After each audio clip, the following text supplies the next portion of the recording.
नमस्ते। मैं आचार्य वीना चड्डा आप सबका स्वागत करती हूँ। मुझे मालूम है आप सब लोग बहुत दुखी हैं, गमगीन हैं, बहुत परेशान हैं। चारों तरफ एक हाहाकार मचा हुआ है। किसी को ट्रीटमेंट नहीं मिल रहा। कोई हॉस्पिटल में जीवन और मरण से जूझ रहा है। किसी ने अपनों को खो दिया है। एक अजीब सी उदासी है चारों तरफ। बस जिंदगी की होड़ में सब लगे हैं जीवन को पाने के लिए। मैं भी गमगीन हूँ, आपकी तरह ही। मुझे भी सुबह से शाम तक रोज ना जाने कितने मैसेज मिलते हैं। अपना कोई ना कोई मेरा रेफरेंस या तो दुखी है या हॉस्पिटल में है या हम सबको छोड़ के जा चुका है। ये अजीब सी त्राही त्राही मची है। जीवन महसूस हो रहा है कि कितना खूबसूरत है, कितना ब्यूटीफुल है हमारी लाइफ। इसी लाइफ के लिए ही हम सब परेशान हो रहे हैं। जब हम लाइफ की बात करते हैं तो क्या आपने सोचा हमें ज़िंदगी क्यों मिलती है? हम क्यों पैदा होते हैं?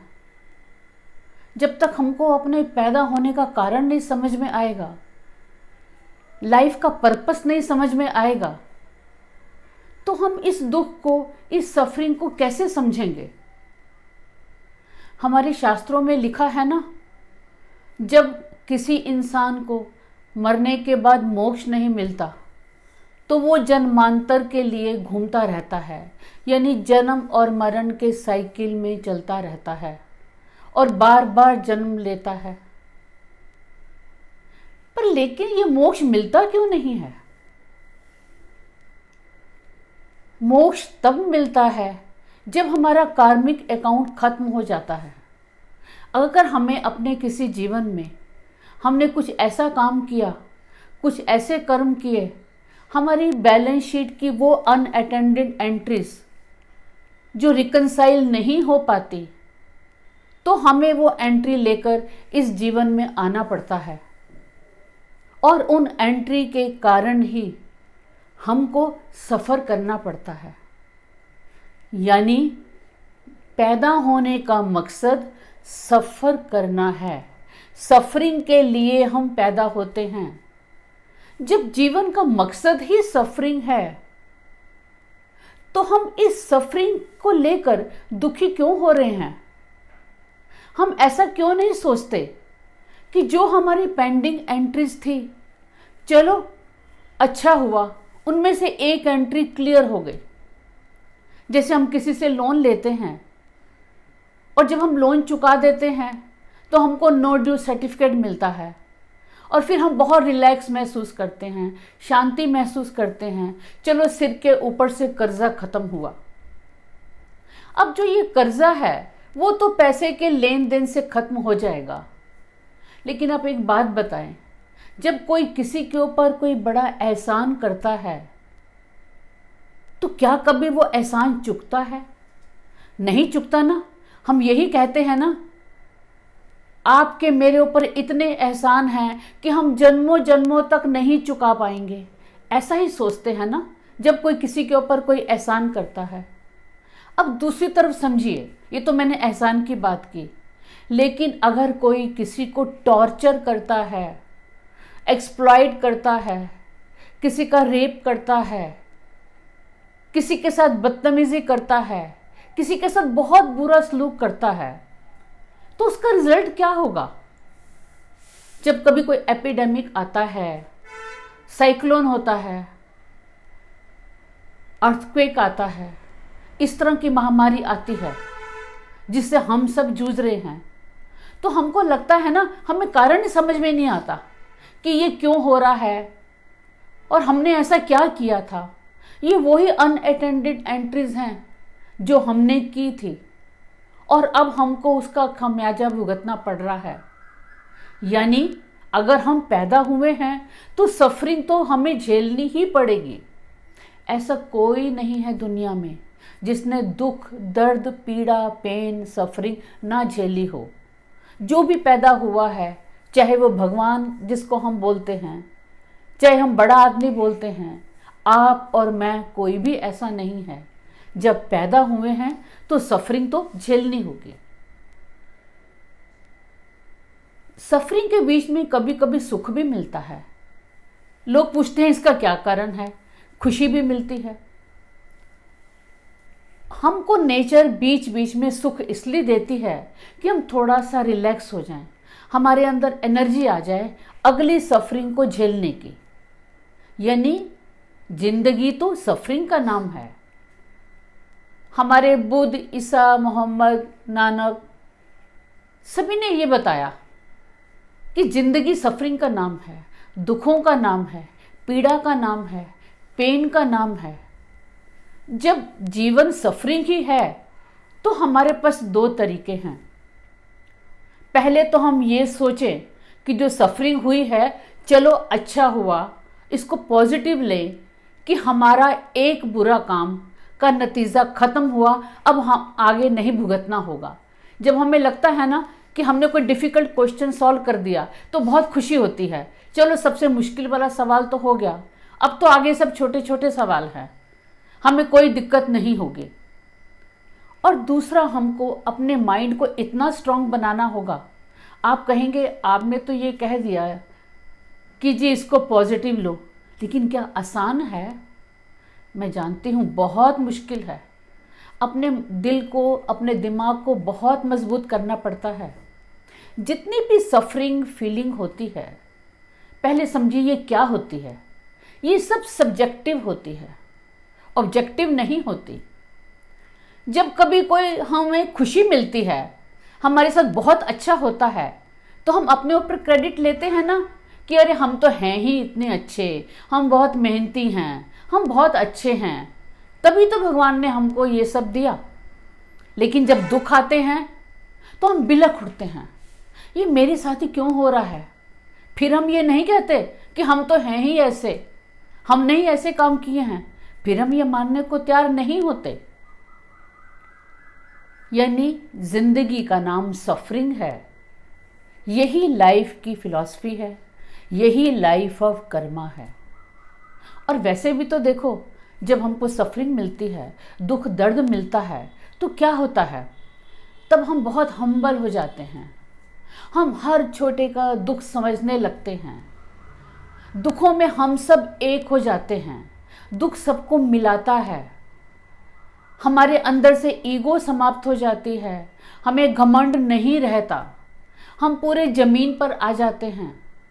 हमें बहुत सारे नए एवेन्यूज नज़र आते हैं, हमको कई नई डायरेक्शन मिलती हैं। और फिर हमको लगता है कि नहीं, अब हमको रास्ता मिल गया। यानी जो भी कोई सफरिंग है हमको एक लेसन देती है, हमको टीच करती है, हमको सिखाती है। तो मैं आज आपको यही कहूँगी, आज आप जिस दुखों में गमगीन हैं, थोड़ा सा रिलैक्स हो जाएं, क्योंकि जिंदगी तो रोज जीने का नाम है। मरना तो हम सब ने एक दिन है, लेकिन जब जीने का नाम रोज है, जिंदगी है, तो इस ब्यूटीफुल लाइफ को अच्छे से देखो। अब आप कहेंगे कि हम ये सब नहीं कर सकते। मैं आपको छोटे से टिप्स बता रही हूँ कि कैसे आपने आज के माहौल में आज के दुख दर्द को कैसे झेलना है। बहुत सीधा और आसान है। रात को रोज सोने से पहले कागज पेन लेकर 10 पॉजिटिव बातें लिखनी हैं। जो पूरे दिन में 10 ऐसी कौन सी बातें हुई। आप कहेंगे जी हमारे साथ पॉजिटिव क्या हो रहा है, हम तो गमगीन हैं, हमें तो दुख है, तो पॉजिटिव कहाँ से लाएंगे। ऐसा नहीं है, सबकी ज़िंदगी में पॉजिटिव होता है। सुबह का लाल सूरज देखेंगे, आप देखेंगे लाल सूरज देखा, आपको खुशी मिली। आपने रंग बिरंगी चहकती चिड़िया को देखा, आपने खिला हुआ सुंदर सा फूल देखा, आपने कोई अच्छा सा गाना सुना, आपने कोई अच्छी सी किताब पढ़ी, आपके किसी चहेते का फ़ोन आया, आपने उससे बात की, आपने शाम को लाल बिंदी की तरह दमकता हुआ सूरज देखा, रात को ठंडा सा चांद देखा, ठंडक देने वाला। ये सब आपके ऊपर है, आप क्या सोचते हैं। लेकिन आपको 10 बातें सोचनी हैं और ज़रूर सोचनी हैं। मैं आपको कल का एक इंसिडेंट बताती हूँ। कल मैं अपने पौधों को पानी दे रही थी तो मैंने देखा एक लेडी जा रही थी, उसने मास्क पहना था। मैं उस लेडी को जानती हूँ। वो लेडी विडो है, उसके 2 बेटे हैं और दोनों ही बाहर रहते हैं। उसने मुझको देखकर नमस्ते की। मैंने उसका हालचाल पूछा, आजकल हालात ख़राब हो रहे हैं, कैसे चल रहा है, कैसे मैनेज कर रही हो। उसके चेहरे पे बहुत शांति थी, बहुत संतुष्टि थी। उसने कहा नहीं नहीं, सब अच्छा चल रहा है। मैंने कहा कैसे चल रहा है। उसने मुझे बताया, पहले मेरे बेटे के साथ बहुत कम बात होती थी। जब से दिल्ली में हालात ख़राब हुए हैं, कोविड चल रहा है इंडिया में, वो रोज़ मुझे फ़ोन करता है और दिन में 2-2 बार मुझसे बात करता है। मुझको रोज़ उसकी मीठी मीठी आवाज़ सुनाई दे रही है। और अब तो मेरी बहू भी बड़े प्यार से बात करती है और मेरा हालचाल पूछती है। मेरा बस दिन बन जाता है और मुझे बहुत खुशी मिलती है। ये कहकर वो चली गई। मैं उसको देखती रह गई। उसके चेहरे पे कितना एक मासूमियत थी, एक आनंद था, एक संतुष्टि थी, एक शांति थी, कोई गम नहीं था। ऐसे माहौल में भी मुझे उससे ही ये लगा कि ये कितनी पॉजिटिव है। तो मुझे ऐसा लगा कि अगर हमको पॉजिटिव रहना है तो बहुत आसान है, बस हमने अपना माइंड की सोच चेंज करनी है। आप 15 दिन तक ये काम रोज़ करें और 16वें दिन ही देखेंगे कि आपको लगने लगेगा कि ये दुनिया बहुत हसीन है, बहुत सुंदर है और आप अपने दुखों को भूलकर हर दुखी गरीब की सहायता के लिए पहुंच जाएंगे। हर दुखी में आप अपना परिवार देखने लग जाएंगे। आपका परिवार बहुत बढ़ जाएगा। बस एक छोटा सा तरीका है पॉजिटिव रहने का। एक टिप मैं और बताती हूँ। 10 मिनट तक आंखें बंद करके केवल अपनी सांसों को आते जाते देखना है, कैसे सांस आ रहा है और कैसे जा रहा है। कहीं भी ध्यान नहीं लगाना, सिर्फ अपनी ब्रीदिंग पर, ब्रीदिंग इन एंड आउट पे। आप देखेंगे आपको बहुत अजीब सी शांति मिल रही है, आपको एक शांति का एहसास होगा। बस इन 2 तरीकों को रोज करें और इतना समझ लें कि पैदा होने का पर्पस सफरिंग है, दुख है, दर्द है, पेन है, कष्ट है, रोग है, बीमारी है, मृत्यु है।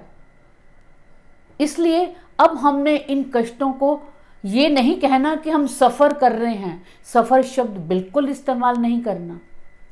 हमने बस यही सोचना है कि जो भी कुछ हमारी पुरानी एंट्रीज थी वो क्लियर हो रही हैं। तो जब क्लियर हो रही हैं तो डिब्बे में तो 100 ही हमारे कर्म हैं, और जब बुरे कर्म निकल रहे हैं तो इसका मतलब बाकी तो सारे अच्छे पड़े हैं। तो हमको आने वाले टाइम में अच्छा ही अच्छा मिलने जा रहा है। यही लाइफ ऑफ कर्मा है। मैं रोज़ आप सबके लिए रात को प्रेयर करती हूँ कि जितनी दुखी आत्माएं हैं उनके दुखों को शांति मिले। आप भी रोज़ प्रेयर करें, पॉजिटिव रहें और लाइफ को समझें। ये लाइफ ऑफ कर्मा है। आप इस मेरे वीडियो को अधिक से अधिक शेयर करें, क्योंकि आज सबको ज़रूरत है पॉजिटिव रहने की, अपने दुखों को दूर करने की। आप हेल्दी रहें, शांत रहें, पॉजिटिव रहें, ब्लेस रहें और सुखी रहें। यही मेरी कामना है। धन्यवाद।